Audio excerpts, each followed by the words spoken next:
नमस्कार, तुम्हा सर्वांचं कुकिंग विथ मेघामध्ये स्वागत आहे। आज आपण एक इटालियन रेसिपी बघणार आहोत, ती म्हणजे क्रीमी व्हाईट सॉस पास्ता। हा पास्ता क्रीमी तर आहेच, पण यामध्ये भाज्या पण खूप आहेत, त्यामुळे तुमच्या मुलांसाठी ही डिश खूप चांगली आहे। चला तर मग ही रेसिपी कशी बनवायची ती आपण बघून घेऊया। पास्ता बनवण्यासाठी आपल्याला लागणार आहे 1 वाटी शेल पास्ता। तुम्ही तुमच्या आवडीचा आकाराचा पास्ता वापरू शकता। बारीक चिरलेले सर्व प्रकारचे कॅप्सिकम, अर्धा कप दूध, क्रश केलेली काळी मिरी, लांब चिरलेला कांदा,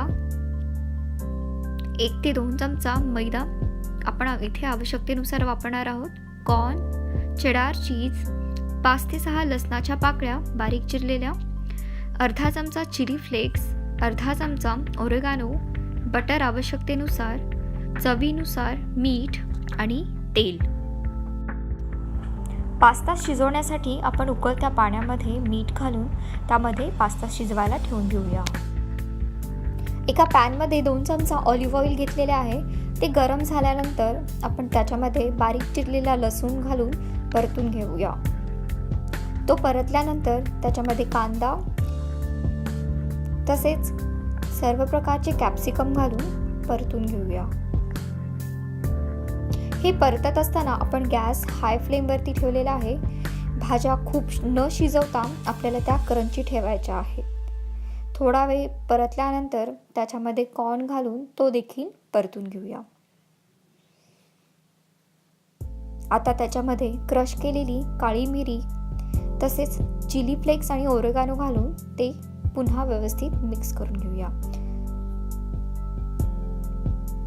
चवीपुरते मीठ घाला आणि आपल्या सर्व भाज्या छानपैकी परतून तयार झालेल्या आहेत।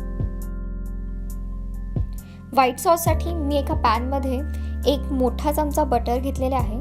ते वितळल्यानंतर त्याच्यामध्ये साधारणतः 1 चमचा मैदा घालून तो आपण छानपैकी भाजून घेणार आहोत। हे भाजत असताना गॅस लो फ्लेमवरती ठेवावा, कारण बटर किंवा मैदा करपणार नाही। मैदा छान भाजलेला आहे। आता आपण त्याच्यामध्ये दूध घालून घेणार आहोत। दूध घालताना आपण ते हळूवारपणे घालूया, नाहीतर त्याच्यामध्ये गुठळ्या होऊ शकतात। त्याला कंटिन्युअसली आपण हलवत राहणार आहोत आणि थोड्या प्रमाणामध्ये त्यामध्ये दूध घालून घ्या।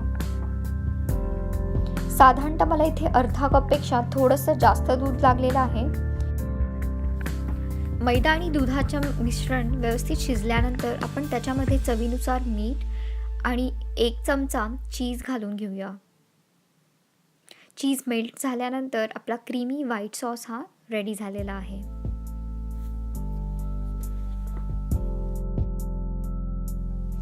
पंधरा ते 20 मिनिटांनंतर आपण शिजत ठेवलेला पास्ता देखील तयार झालेला असेल।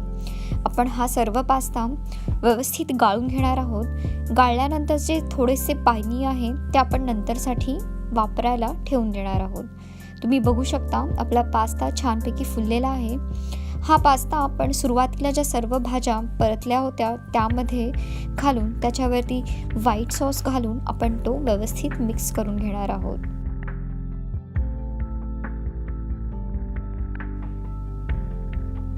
व्यवस्थित मिक्स केल्यानंतर 2 ते 3 चमचे पास्त्याचे पाणी ॲड करून ते पुन्हा एकदा मिक्स करून घ्या आणि अशा प्रकारे आपला व्हाईट सॉसमधील पास्ता सर्व्ह करायला रेडी झालेला आहे।